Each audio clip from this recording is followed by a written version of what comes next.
Oh, all right. Thank you to everyone who's been waiting. We had to fix a couple things, but we are all good now. Yeah, all right. Oh my, this is really exciting. Tad Stones, Okay. again, thank you so much. Thank you so much for being here. No And I'm problemo. sure now I'm putting the comments page up because I can't see it right now. I am working. This is what happens when there we go. We have someone in here. TJ Fizzy says hi. I All right. seen. I don't see the chat yet. Oh, You know, wait a minute. that's Well, okay. up there it is. There it is. I got DJ Fizzy and Vibin in the Void, and Gabriel Crandall, and Tune This Logic is Studio. so. See how many people are so happy that you're here. Yeah, Thank you to four of everyone for them. Yes. joining us. Oh, Remember, to people. facilitate loading, please have your hands and arms inside the vehicle at all times. That's. And I got 30 years at Disney, waiting to get out. 30 years of Disney waiting to get out. So let's jump right into it. We are here. We're going to talk about the Darkwing Duck Kickstarter, a brand new Kickstarter from Dynamite, and and they are collections of our brand new series, and we are reprinting the Disney Adventure series, and we're also doing facsimile editions of the Darkwing Duck #1 from 1992. So I guess 30 years. I guess let's start at the beginning then. You said you got 30 years of Disney waiting to come out. So the origins of Darkwing Duck. Do you want to start there and Sure. see what? I should have this down pat. Anyway, it started with actually Jeffrey Katzenberg, who most used to be at DreamWorks, one of the founders of DreamWorks. Mhm. Before that was at Disney, and at the time, he was in charge of all live action motion picture. And this is in the Eisner era. As soon as that started, in fact, Michael. I was one of the people he invited to his house the first Sunday of his first week at Disney to meet about Disney TV animation. At the time, I wasn't in TV animation. Well, it didn't exist. So that's going way back, but that just shows how important TV animation was to Michael. He said that it didn't have to be as good as features, because it couldn't be, but it should be the best on TV. And that started TV animation at Disney with Wuzzles and the Gummy Bears. And I did not go right then. I moved to TV animation about 9 months later. And my first show, I was actually technically management as a creative manager, but I was pitching all the ideas myself when I should have been finding writers on the outside to come in and pitch shows. But since I had always been at Disney, I didn't know any writers on the outside. From that, I realized I backed up way. From that, my first show actually was the third season of Gummy Bears, then Chippendales Rescue Rangers, and then Darkwing Duck. With Darkwing, Jeffrey, of course, the first huge syndication hit was DuckTales. And Jeffrey Katzenberg, in charge of everything practically, ordered me to develop a show with the name Double O Duck, because he thought it was a catchy title that would, make people check out the new show, whatever it was. However, there was a DuckTales episode featuring Launchpad in it, but the whole point was to create a new lead character to be Double O Duck. So I dove in, wasn't super excited about the idea, pitched basically a James Bond parody. Interestingly, Jeffrey was not interested in that either. Luckily, he told me to redo it as opposed to assigning somebody else to it. And at the time, all of our staff writers and story editors were on term contracts. That means instead of just being on for a specific show, basically Disney owns your hopes and dreams and everything you create for X amount of time. So that meant I could just bring into the conference room people who I wanted to work with on the show anyway. And one of them, Dwayne Capizzi, he looked at the first art that we had, which was a generic Donald Duck kind of looking character in a white tuxedo, wearing a purple mask, a fedora, and a cape. And Dwayne just looked at it and said, that looks more like an old pulp hero than a spy. And that was a light bulb for me, in that I love that old stuff. I mean, it was before my time, but I had heard tapes of the Shadow and the Green Hornet and all of that, which is what, like, Dwayne mentioned at the time. So I jumped on that because that gave us a different template for the possible spy show, instead of Q and M and all the James Bond counterparts. We looked at, or I knew about Doc Savage, who had this team of eccentrics that were all specialists. There was a chemistry guy, there was an engineer, there was a communications guy, and all of that. So we played around with that, but ultimately there were just too many bodies to handle in a single episode, because the development really didn't get going in a positive direction until we added Gosalyn. The idea of what we later described as, what if Batman had a little girl who refused to stay home? That gave us the Disney heart that Jeffrey had ordered when that first parody didn't work. He says, this has no heart. You've got to, jump in and try again.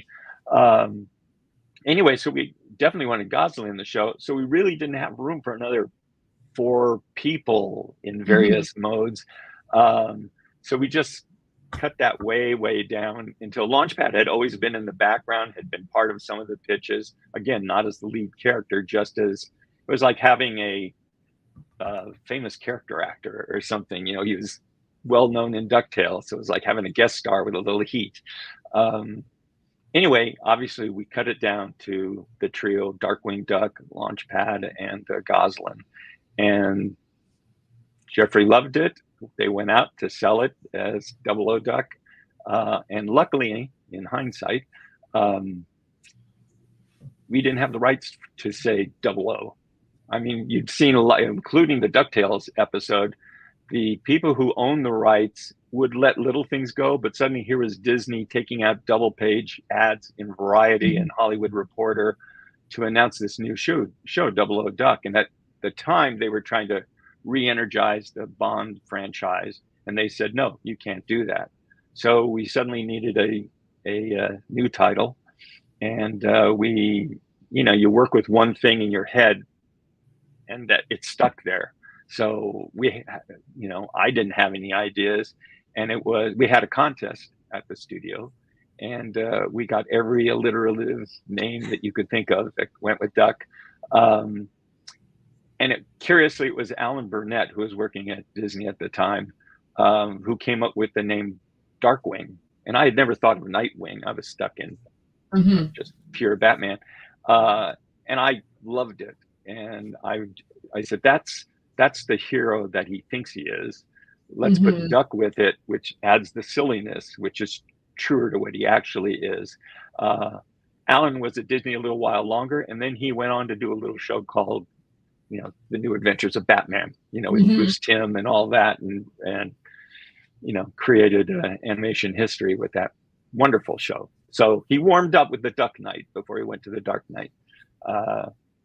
Anyway, that was the start of Darkwing. It was basically being ordered to do this spy show. And then once the name changed, I felt nobody was watching at that point, that, they were just happy it sold. And I just steered things away from spies, even though Shush and all that spy stuff was part of it, to the comics I grew up with, which were the insane comics of the Silver Age of comics, which was way different than what comics are now. They were just goofy. I mean, you had the Flash was ultimately a huge fat man, and then a skinny guy with a beard. He turned into a wooden marionette. Jimmy Olsen turned into Elastic Lad, turned into this giant turtle monster. There were gorillas on every cover. It was just a crazy time. Batman fought aliens as much as the Joker or the Riddler. And that's what I remembered. And while we were doing Darkwing, there was no internet, or internet was all text-based. There was no visuals. So I couldn't ooh, let me download a bunch of these classic covers and pin them up on the wall, or reread the old stories.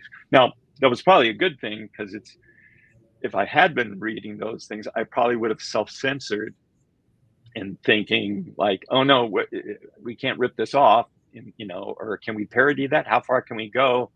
Instead, these are all like foggy memories in my head, and it's like, oh sure, we can do, just like every comic company has their speedster and strongman and the various types. It's like in the land of parody, that was all ripe for us to create all these crazy villains. And that's, for me, that's when the show was, boom, hitting their 100%. So I'll stop. I mean, ask the second question. That was a great story, though. That was great. So so the show first comes on, what are the initial reactions to it when it first came on? Do you remember? Here's the weird thing. I started in feature animation in 1974. In fact, for a while I shared an office with Ron Clemens, who went on to do Little Mermaid, Aladdin, Treasure Planet, Princess and the Frog, Moana. Not a big deal. Yeah, exactly. So I mean, that was my background.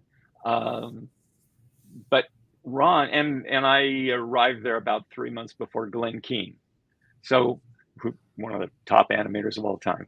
So Glenn and Ron could always go to the movie theater and just sit in the audience and know what was successful, know what worked just by the chuckles or the silence or the fidgeting and whatnot. We didn't have any of that. We were a TV show. So, and in fact, at the time, I don't even think we got overnight ratings for syndicated shows. I mean, true, it was on ABC, but it was, like 3 months later, you'd get ratings, but they were numbers. There was no visceral thing. So we liked it. In fact, when we got the first, in a very rare thing that hardly ever happens, we got a pencil test back from Australia, was our top studio. I wish they had been able to do more episodes, but they were very small at the time. And we were in a conference room watching that with the crew, and we were laughing our heads off. We just loved it. That's what I call the true pilot, which is that sinking feeling when it's Darkwing versus Moriarty. And it was just, really dipping into the old shorts well. I mean, like in the third act, it was very much Warner Brothers, and suddenly they're dressed in baseball outfits, and we don't explain it; they just are, and then they're, playing pickle with the, Moriarty in the middle. That we were making so much noise. The secretary of our boss came in and said, "What's going on in here?" And I said, "We're laughing at the new show," and she said, "Well, you have to keep it down."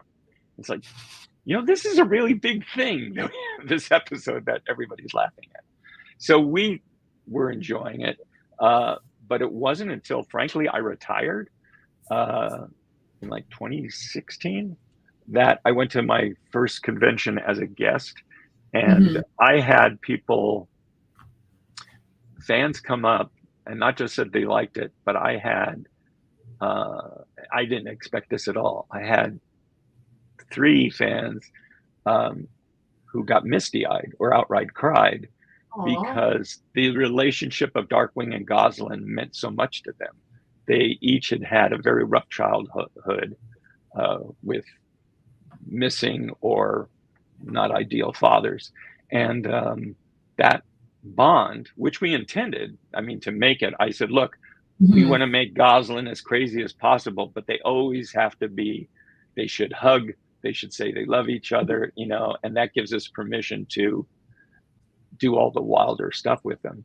But they said that was like an emotional anchor to them, and I had no idea. So once I started going to conventions, then I got the equivalent of what Ron and Glenn got sitting in a theater, a little, at the time, like 25 years later, but, still got the reaction.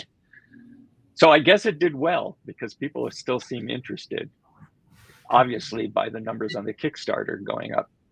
And I think we got everything in like hours. It got filled in like hours. And now we're adding tiers so people will get more stuff because we're there's so much in the Kickstarter. Again, like I know there's stuff signed by you. I know I think Ken Hazer's doing covers. Some of them I think are over here, but there's so much in there. And I'm waiting. You're really close. Last time I checked, you're really close to like the secret level that you're just about to reveal something soon if it gets to that level. So I'm interested in seeing what that is. But yeah, there's also, just the books themselves. I mean, I haven't seen them, but from what's contained in them, just, having the cover gallery in all of them. And I think it's really cool that I had seen the first 4 issues in 1991 of his comic. Mhm. So the idea that he had a comic, that was really cool because he was a comic book character. But the Marvel run, I didn't even know that existed. I mean, I was at that point in Agrabah dealing with Aladdin and the Genie and Dan Castellaneta, and then later on Robin Williams. So I was unaware that, stuff was being published on Darkwing Duck. So I think it's great that Dynamite has started collecting all the out of print stuff as well as the new things they're putting out. Have you read some of the newer stuff? Have you met Amanda Yes, Deaver? not enough. I have to say, I confessed this in a written interview. I actually have to send you, I think, that there's always been a petty side of me that I resist spending money on basically paying Disney money for characters I created, because they're Disney characters. I understood that. I have no problem with, but when it comes to, you got my blood, sweat, and tears, do you really need my cash? I mean, I broke down and bought a Negaduck Funko Pop that was on a great deal at a convention in Saskatoon, actually. And aside from that, I hesitate. I resist. Although I probably slipped 1 or 2 ways, but I couldn't resist. So I bought the first 2 physical copies of Amanda Divert's run. And I think I have a digital subscription to the Negaduck series, but I didn't see Justice Ducks until you guys sent me some review comics. Pardon me? I'm sorry. I was going to say Justice Ducks is very fun. I have to say that probably that's my favorite of the 3. Roger Langridge basically gets in. It's the closest to Carl Barks doing a Darkwing Duck story. I mean, that's my feeling. In that he gets into the story at lightning speed. He wastes no time to getting to the meat. There's enough panels that you feel like there's some real substance, to the comic. And everything has a joke. Sometimes there's just visual stuff. There's dialogue stuff. I love the personality stuff. He made certain changes that, I'm fine with. I mean, basically every time something is adapted, people make changes. I mean, I'll come back to this, but basically I tell people when they get upset about, like when DuckTales were rebooted, which frankly I thought was stronger than the original, they get upset at changes. And my feeling, fans tend to want exactly what they grew up with, just more of. They don't want any changes. But that's not necessarily the right way to sell a show today. And I always point out that I'm so thankful that I didn't have Jack Hanna, who was a director and writer on most of the Chip and Dale shorts, and he was teaching at Cal Arts at the time. I'm so thankful he wasn't standing over my shoulder saying, chipmunks can't wear clothes. And where's Donald Duck? It's like Coyote and Roadrunner. It's always Donald Duck, Chipmunk, Donald Duck, Chipmunks. That's what you do. There would have been no Rescue Ranger. So when something is adapted that I've worked on, I kind of, I try to understand what they're doing. And when I'm asked to, my comments are about, well, this gets away from the heart of what was our show. I see what you're doing. That's fine. Like when the guys brought Darkwing Duck into the new DuckTales, and they first brought in Jim Starling, and because Jim Cummings was doing the voice, everybody still registered that's the real Darkwing. Yeah. Whereas they set up the story that that's not the real Darkwing. Real Darkwing is Drake Mallard, who is this other guy. And then to have Jim, I thought it was really brilliantly done, honestly. I thought when Jim turned into Negaduck at the end was brilliant. It was like we never had a backstory, famously, for many of our characters I created. And so that it just felt so right. And, you know, wish we had had more, but it was a DuckTales show. They couldn't do every episode dark. They couldn't suddenly shift the show. Yeah. But I'm the same thing with the comics. With when Injustice Ducks, they made Neptunia the leader of the Justice Ducks, really. And it just happens naturally. Nobody says, you're the leader now. It's just her force of personality, which is a brilliant way of getting around what does Aquaman do if there's no water around? And she kind of makes references to that sort of thing. But all those personalities, those changes, Darkwing in all the Dynamite comics is more of an inventor than we ever played him. Generally, we figured between Shush and Launchpad, that's how we got all his stuff. But, you know, they played Darkwing as a super inventor. And to me, that doesn't, as long as he's not as good as Tony Stark, that plays fine into the Darkwing, you know, tradition. So those changes, I accept them, and they just did the most with them, you know. And everyone tends to open up the story. I got to say, Amanda did the best Morgana.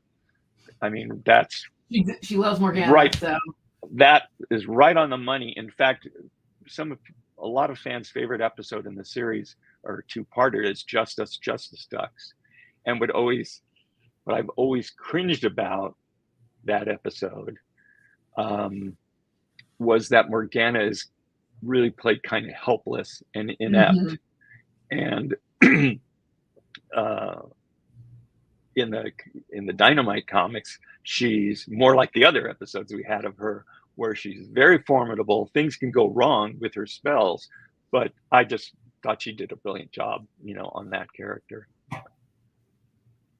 So anyway, I've seen a lot of the comics, and I basically like them. You know, Negaduck, the idea of the change there was having more of Darkwing's personality in Negaduck, and that let him, because we kind of played him one note, just, you know, how evil can you be, and you know, default to using a chainsaw, you know, where possible, and that really let him have a continuing adventure.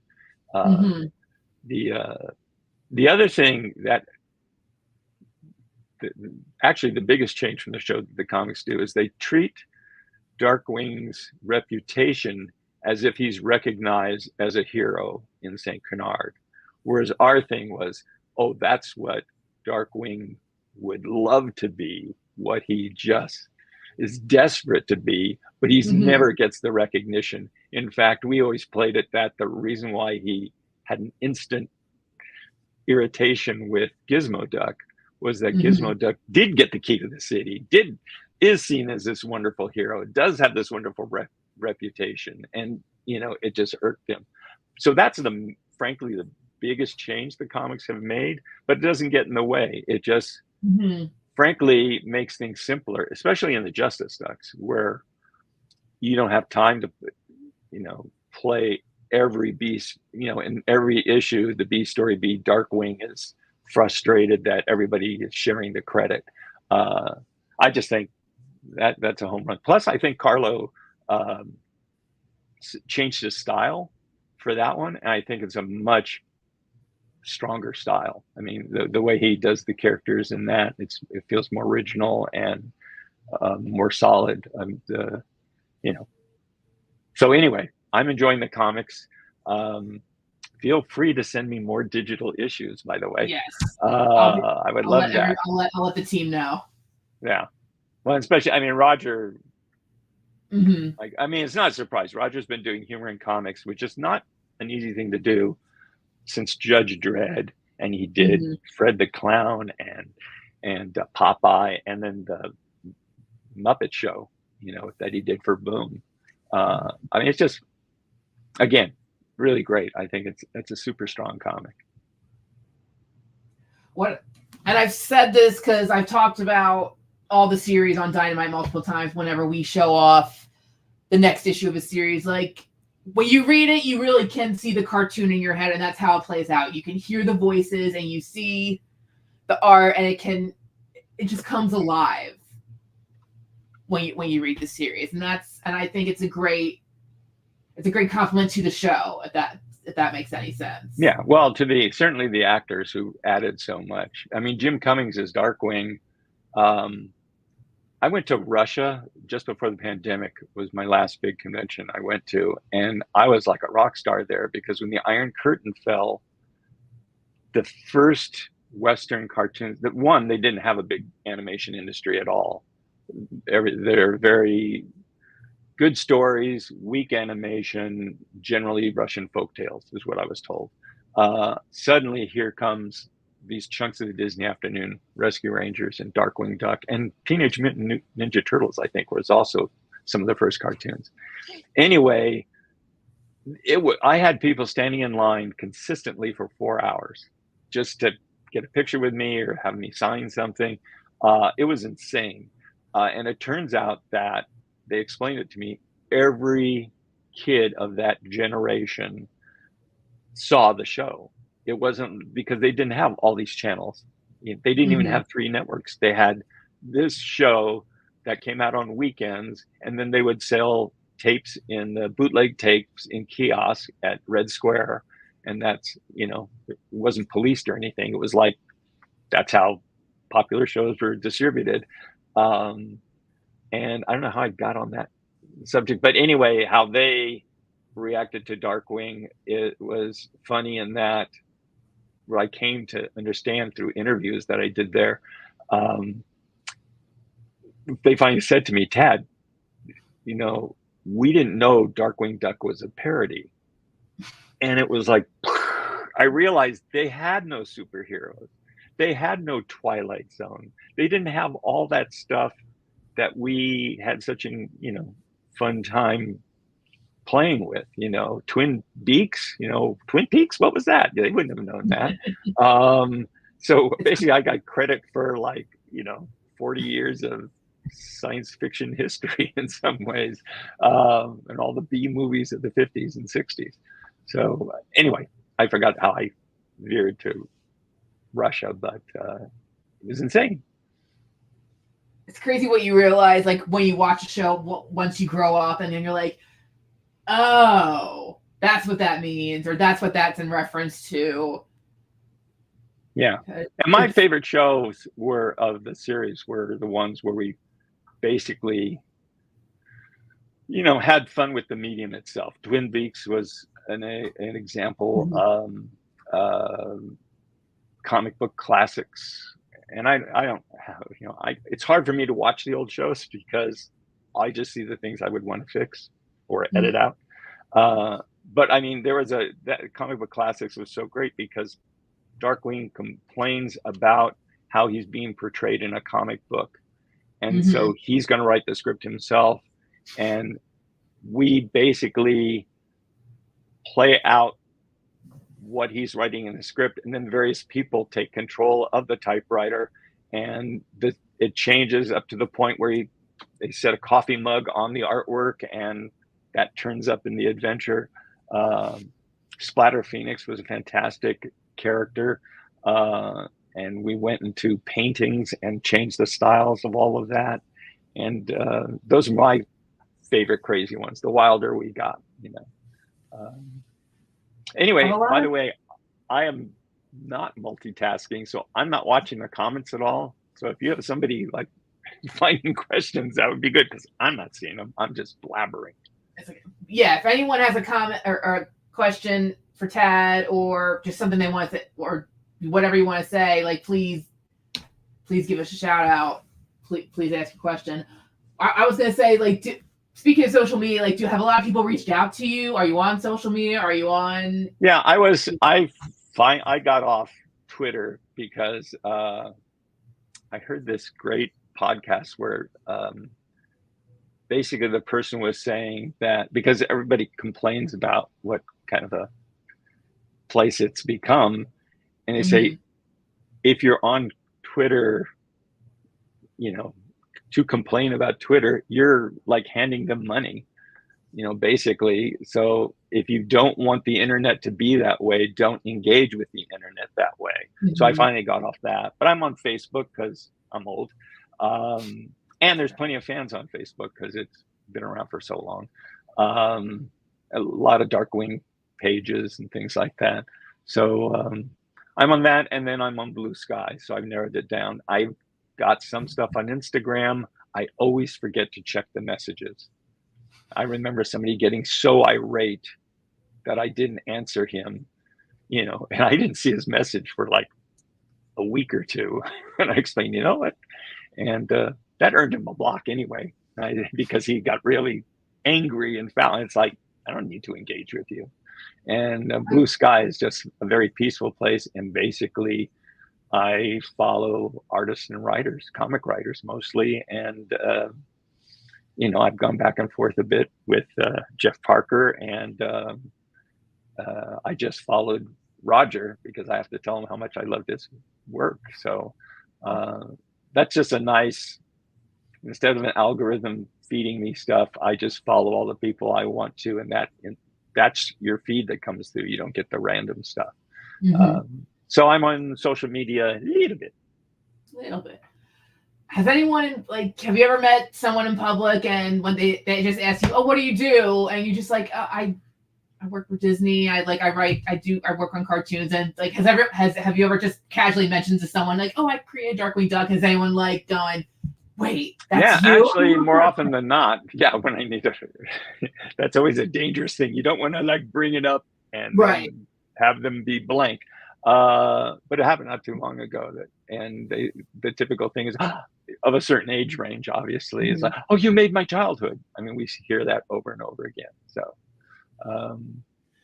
you know, that's always nice. And what's really especially nice that, you know, Darkwing is still on Disney Plus. So people are very excited to share it with their kids. And they claim it holds up. So I hope so. And now the comics are, of course, making it new again.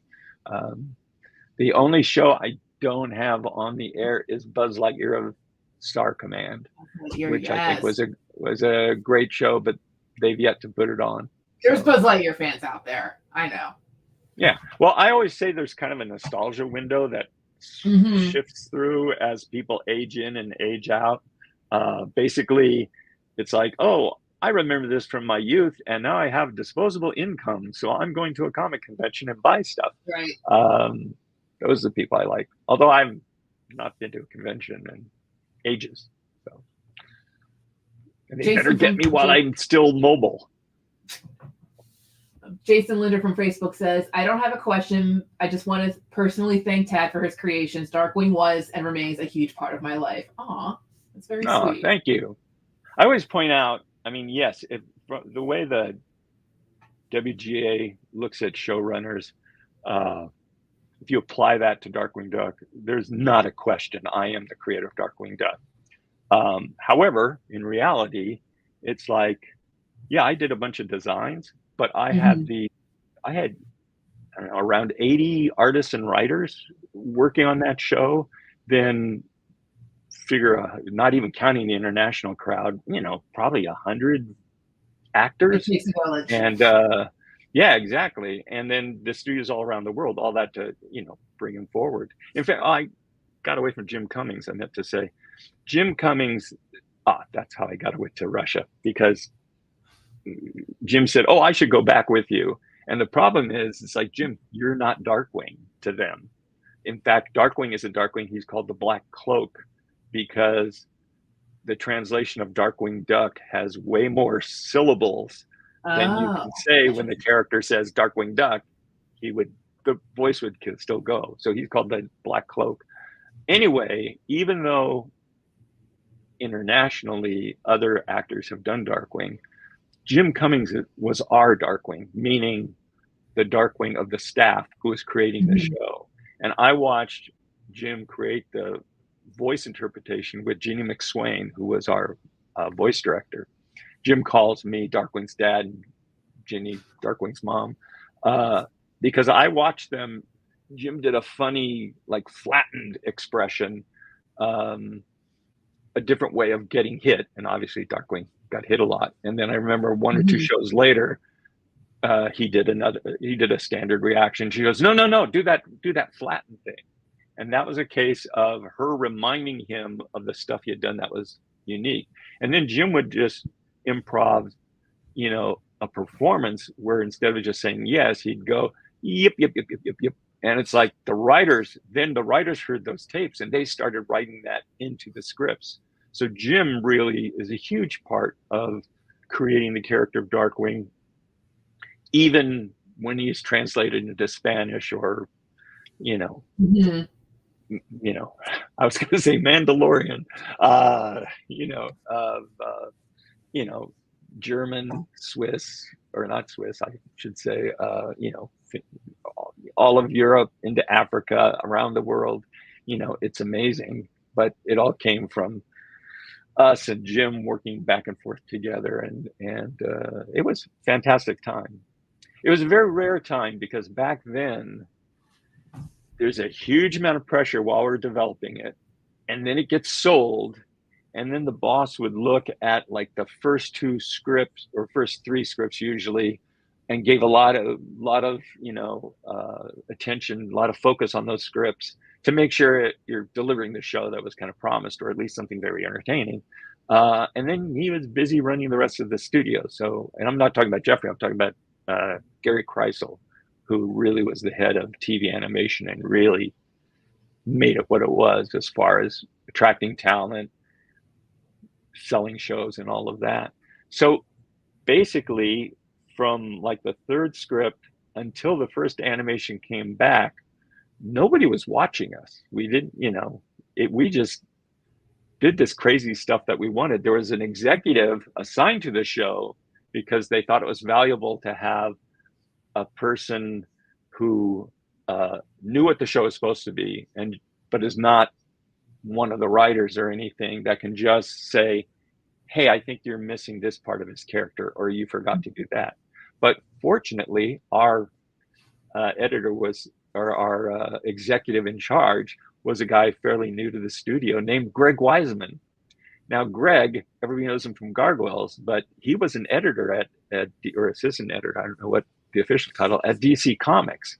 In fact, he wrote, uncredited, some Captain Atom comics, several Captain Atom comics.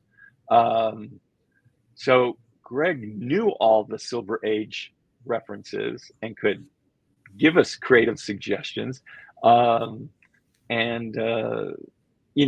was the perfect person to be, and he was the opposite of a wet blanket. He was super encouraging and had a sense of humor and laughed at this stuff. And he was passionate about stuff. Now, the thing that I know management didn't know, the thing that came out of Greg's mouth once was, look, I'm supposed to be the outside observer. I'm supposed to give you notes and point these things out. It's your show. You don't have to take them. And I know management would never let an executive say, you don't have to take my notes. But thank you, Greg. Now, Greg, on the other hand, was so passionate, he would wear you down that, it was finally like, fine, I'll make the change. Fine, please just get out of my office. So, are we allowed to ask if Darkwing's coming back, or is his reboot series official? Or because a lot of people were asking about him when he came up on the DuckTales reboot. Is it happening? I was given I understand Disney's secretive. I was given a payment to be a consultant. I read, they sent me some early outlines, for like a limited series. They sent me an early outline and a treatment for everything and the first script. And I gave different levels of notes. I mean, if you took, here's the basic stuff, here's me understanding what you're doing, not necessarily what I would do, and here's how I think you need to make it better, or, do this and you get a little more Darkwing, or, whatever. Then, I mean, I gave notes that they really paid attention to. It would be, no, go a whole Mhm. different way. This is something that you're better served doing this other character that already exists. And then I went to a practice presentation of where they were on the show, and so I met like the writer and the director, and when they heard my notes, I guess they weren't passed on necessarily, or not in full. They said, "Oh, that was a real early version of the script." I'd heard nothing since. And then Okay. Bob Schooley, who's part of the writing team of Schooley and McCorkle, who did Kim Possible and all sorts of stuff after that, including, is it Superhero High? No, it's a live action movie with Tim Allen with the superhero school. Sky High? Anyone Whatever. knows what that is. I'm Please sure let us everybody, know. you guys probably know. Anyway, they wrote that too. And I worked with them on many of the shows, Hercules, Buzz Lightyear, Aladdin is when they started. Bob calls me up, and he's retired now too. He calls me up. He said, "Here, I heard the showrunner has quit, and they've disbanded the writers' room." And my response was, "There was a writers' room?" So I had input early on. Technically, if they want to send me something or whatever, I can see it. But I literally don't know where it stands. I will say, we'll see. I mean, it's Seth Rogen's company doing it, and I'll say I thought their Teenage Mutant Turtles movie, where they actually had the brilliant idea to make them teenagers, was like brilliant. The title? Wow, I just crazy. thought that was better. I mean, Turtles came out when I was an adult, so I don't have that, nostalgia connection to them. But that movie, visually, and the entertainment and the idea of these teenagers in over their heads and all that, I just thought was fantastic. So I just say, well, I hope it's the same people ultimately guide Darkwing to a new new incarnation. But I don't know where it is now. So as far as I know, I'm happy you're at least giving your input on it. I'm happy you still get to be a part of it. So fingers crossed. And I know someone asked about Chip and Dale as well, but I guess it's the same answer. We don't really know if. Well, right now the guy's doing I love the movie. I have no problem saying this is not the adventures of Chip and Dale. This is the adventures of a bunch of behind the scenes actors who made those things. They could do, even in that continuity, you could do new episodes of Rescue Rangers and never see backstage, and it would just be more of the same kind of show. I haven't heard anything going on with that at all. Akiva, the director, who I talked, we had shared Zoom calls and things like that, and I was able to do a voice in the movie, basically playing myself. When the phone call comes, an executive basically offers them a TV show, and I'm that executive. And I think my name is on the back of a cargo ship, along with my partner, Alan Zaslow. And famously, Darkwing is at the end of the movie. But that was an in-character gag. It's not an overarching plan by Disney. And as far as the movies, I don't know if there's going to be another one of those. It certainly did well. But right now, Akiva is doing a reboot of the Leslie Nielsen police story. Not police story. Naked Gun? Yes, Naked Gun. So, which is perfect, for him, and his group of guys at Lonely Island. So. Jason did come up with a question. He says, "I've heard rumors that there was supposed to be a Darkwing Duck movie in development at one time. Is there truth? Is there truth to that? Were they rumored, or if it was supposed to happen, why didn't it?" It was. Thank God it didn't. Everybody's shocked because they see the finished show and they say, "Of course we'd like a movie of that." It's like, not only would it not have gone that way, it probably would have affected the way we ended up doing the show. It probably would have been a straighter show.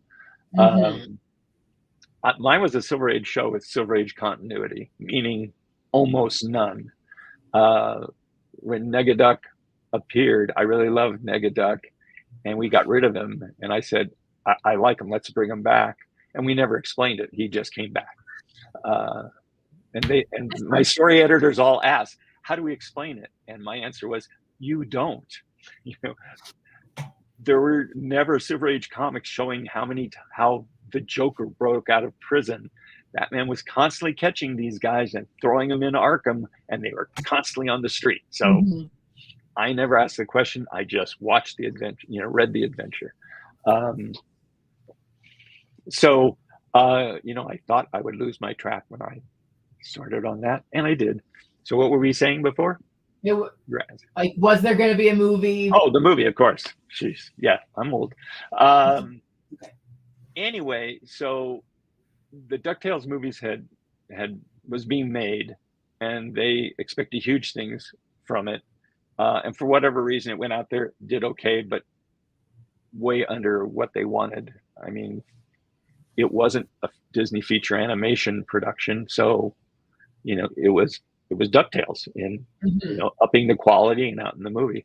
But I don't think it was a failure. It just, they expected huge things. So there was that golden time where they said, what else can we do? Well, I was developing Darkwing Duck, and I took a shot at developing one story and pitched it. I think it had an Aztec slant to it. Whatever, it thought they didn't like it. And I realized, oh, this is the part where everybody is all over anything I want to do. And I just said, I can't do the movie and the show. I'm going to stick with the show and get that going. And so then after that, the movie was in development. In fact, Alan Burnett was kind of in charge of working with, I think he took a shot at it. He worked with writers with different ideas.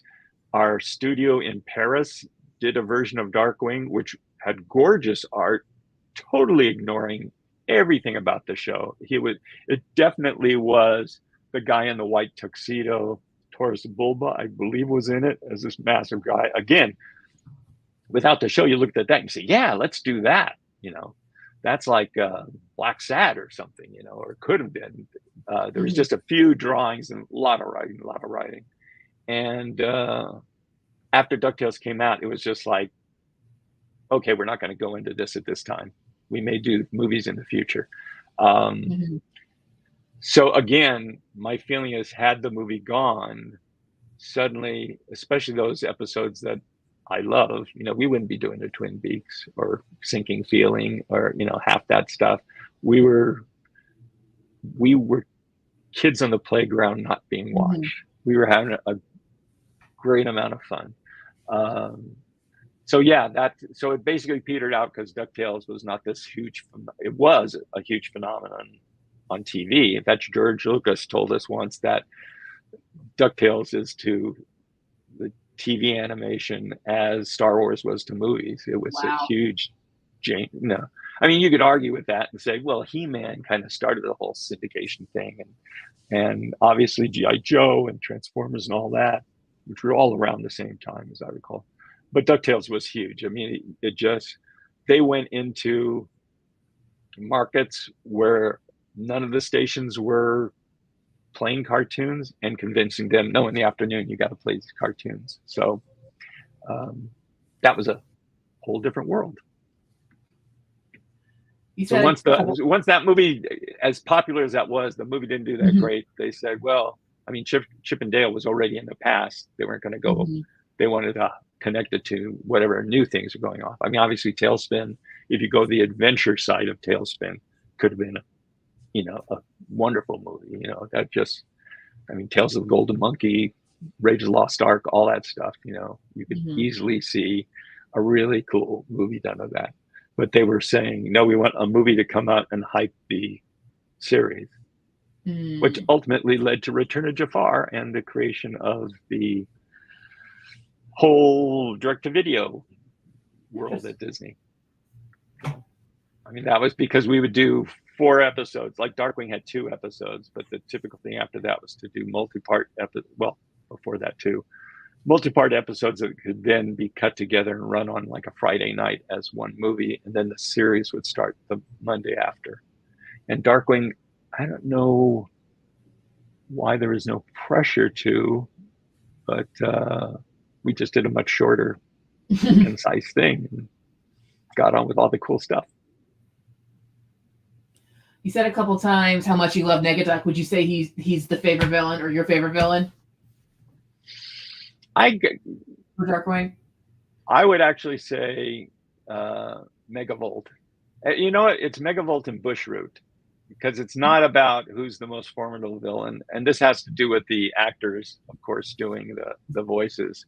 But, you know, Megavolt was, you know, with Dan Castellaneta doing him was just hilarious. I mean, Lynn Yulee, I think, wrote the first episode, the Darkwing Duck being blind from a giant light bulb. But Doug Langdale, in his hands, in Megavolt became something different. I mean, the gag I always point to is Megavolt robs a jewelry store. It's like, okay, I could come up with that. No, he's not robbing the jewels. He's robbing the light bulbs in the display cases. Okay, I could see, my brain could get to that thing. Megavolt rushes out to the sidewalk and says, "Be free, my lovelies!" It throws in the air. Of course, they all smash on the ground, and he's crestfallen. And I said, that would never have come out of my brain. I love that. That was Doug Langdale, you know, who went on to do Dave the Barbarian and Earthworm Jim. And, you know, I just love his sense of humor and what he brought to it. And Bushroot was just, he had such a, he didn't want to be bad. He just wanted a girlfriend at the beginning. So his best episodes to me are the ones that, you know, you really almost feel bad for him. You could see him. I mean, he was a convenient body in Twin Peaks because he could constantly regenerate. Megavolt, or excuse me, Bushroot is not based on Poison Ivy, by the way. He is a little bit of Swamp Thing, the Alan Moore Swamp Thing, but from, again, the Marvel comics, because I started collecting Marvel comics like in their first year, I'd say, of being around. Strange Tales was a comic that had, it was basically Human Torch and Doctor Strange splitting the comic. And the Torch met Plant Man, and the first version of Plant Man, not that, unless this was deep in my lobes of my brain, he actually had a huge hat and a black cloak. He returned and he was all covered in leaves. Just, that was his costume. But he was the one who made trees animate, and, you know, rose bushes throw thorns, or, you know, tree needles, or whatever. So that, and the Alan Moore idea of, you can't kill this guy because his seeds will just grow into new versions of him. That was all, again, not necessarily consciously, but I love those concepts. They stuck with me. And, you know, that with this poor Tino Insana voiced, you know, character was just a delight for me. Negaduck was just so fun when, in that first episode where Darkwing is split into a good and bad side, the story editors did say, how can we bring him back? Because then, isn't it the same story? What do we do with Posiduck? I said, no, don't bring back Posiduck. Nobody likes Posiduck. You know, just bring back this guy. And ultimately, we did an episode where we say he comes from an alternate dimension where everything's reversed, which has been done every show imaginable, notably in Star Trek. I mean, we didn't give everybody goatees or Van Dykes, but very close to the same idea. Who gets the credit for Darkwing's catchphrases? I mean, let's get dangerous, and then his whole "I am the terror that flaps in the night," and then ... I came up with I came back with the came up with the originals of both, because I wrote the entire Bible myself and did the first script, which was that sinking feeling to demonstrate what I wanted. And I wanted a catchphrase. I don't know specifically where "Let's Get Dangerous" came from, but came from me. Well done. And I ordered the guys. I said, this has to be in every episode, or it's not a catchphrase. It has to be constantly there. And then that was before they ended up putting it in the theme song. So that took care of that. And I think it is in every episode except for 3, I was told. As far as the other, it used to be that was directly from the Shadow. I mean, the Shadow was way before my time, but the comic collecting fandom and old radio fandom and pulp magazine fandom had a big crossover, you know, as I was growing up in my teen years when I was buying fanzines and things. So I had heard a lot of the old radio shows. I loved them and had read some pulp magazines and collections and paperbacks. So that stuff was super rich to me. And what I used to be able to say, I think, the weed of crime bears bitter fruit. Who knows what evil lurks in the hearts of men? The Shadow knows. And I said, I want Darkwing to have something like that. And he came up with, I'm the terror that flaps the night. I'm not sure I can say the original. I am the... There's something so many. that pecks. No, there was only one. That pecks at your nightmares. I am Darkwing Duck. So whatever, that was going to be the same thing every time. Luckily, the 3rd episode was one where Launchpad is mistaken as Darkwing. He has to, for whatever reason, he has to be Darkwing. And so he's wearing a version of the costume, and the gag was he can never get that right. So he says, I'm the road salt that rots the underside of your car. I'm the bubble gum that sticks to your shoe. And I thought, luckily it was the 3rd script. And I said, that is too good to just leave in one episode.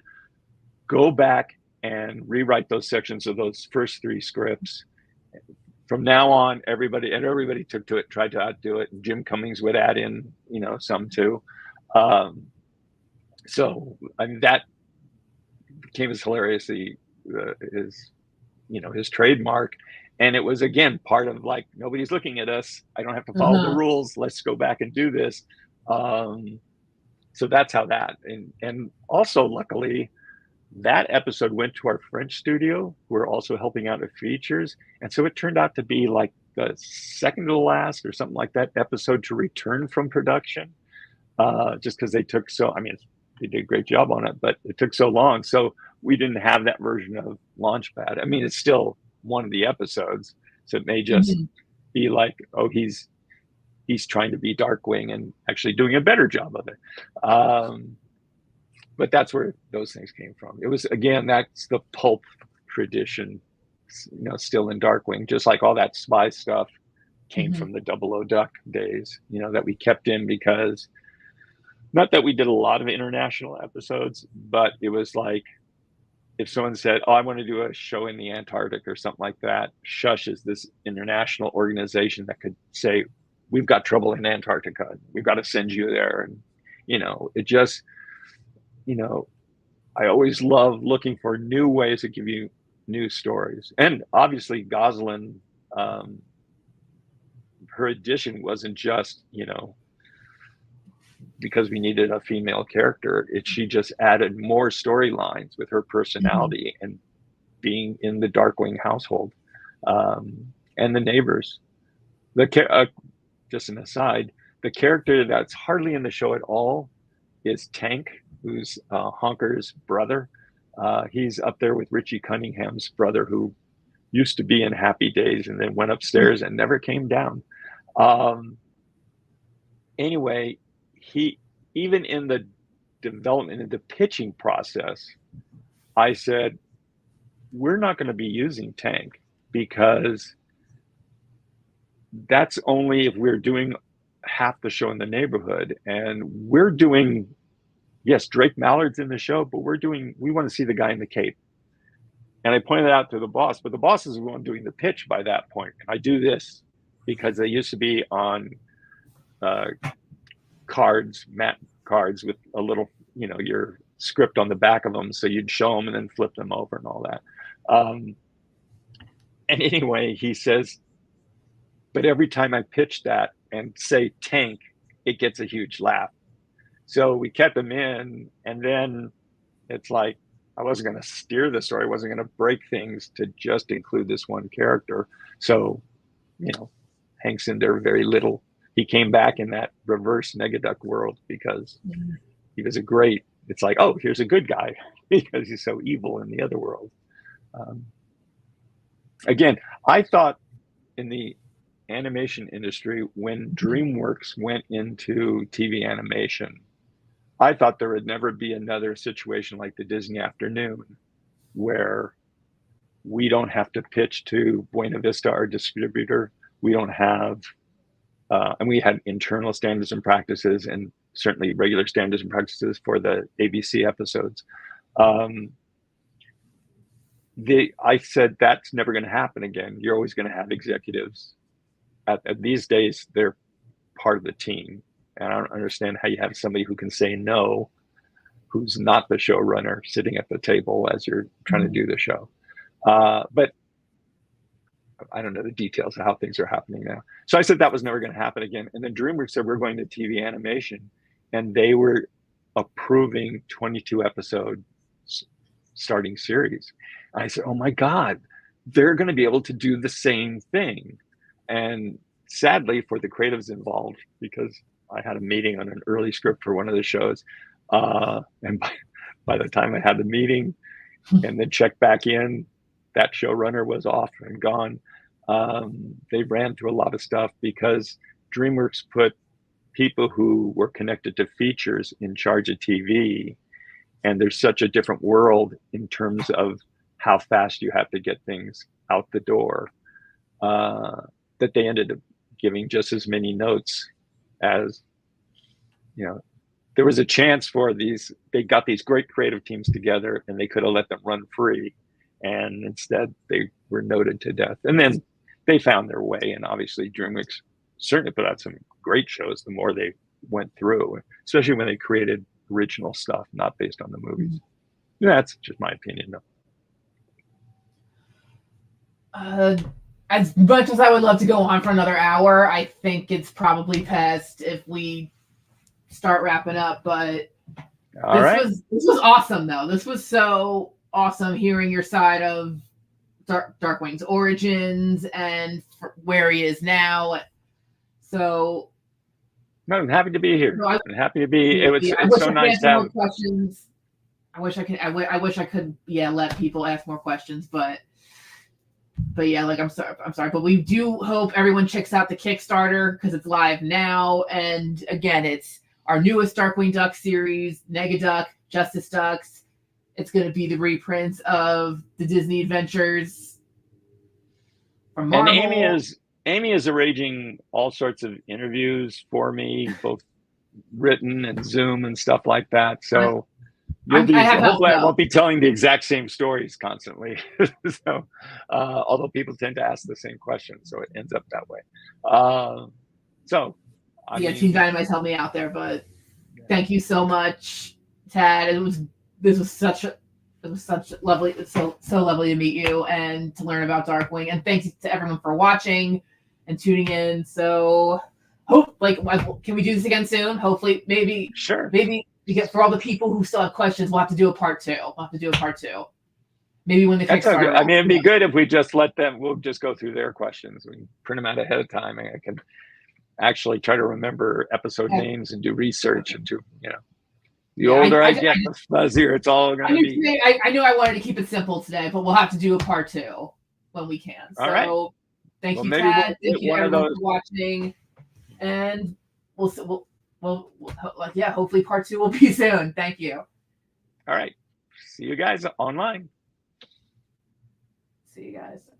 Like I said, I'm working StreamYard right now, so I got to be very careful with how I do this. So don't blow anything up. All right. Thank you.